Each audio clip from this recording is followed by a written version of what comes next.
All right, here's what we're going to look at now. We have looked at multiplying rational numbers with fractions. So this is a separate lesson on multiplying rationals with decimals. And basically what we're going to do is we're going to establish a rationale or a reason for the algorithm and then apply the algorithm.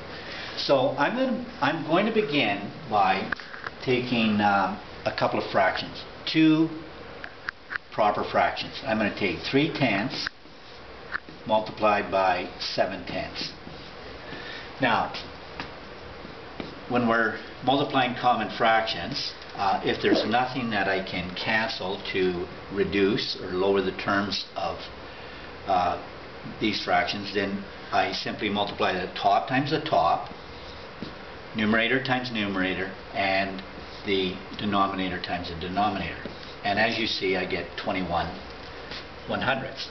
Now, let's take these same two values, but let's give them decimal equivalents. Okay, 3/10 is decimal 3, 7/10 is decimal 7.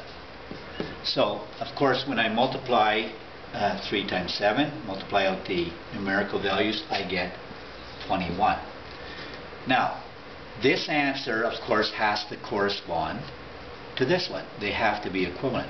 So when I look at the placement of my decimals, this is 21/100ths, or as a decimal, it would have been decimal 21.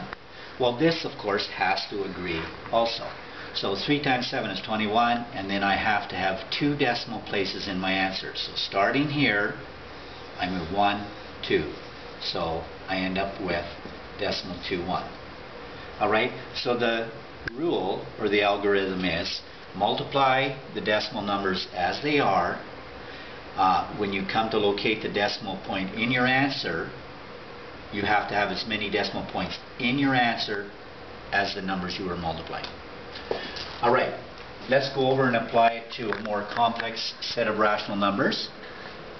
Negative 2.71 times positive 6.2.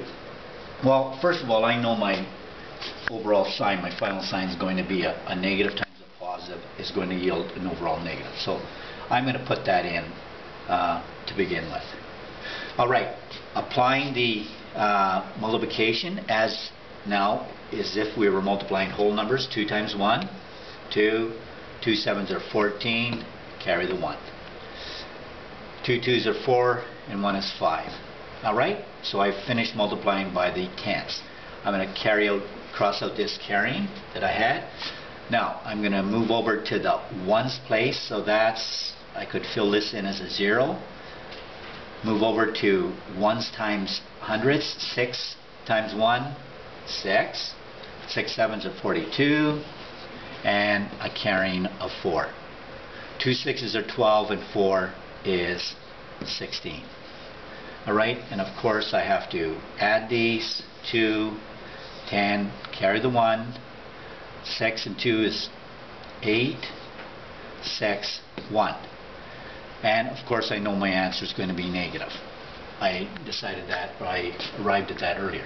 I now have to account for the decimal places. So I have I have two decimal places in negative 2.71.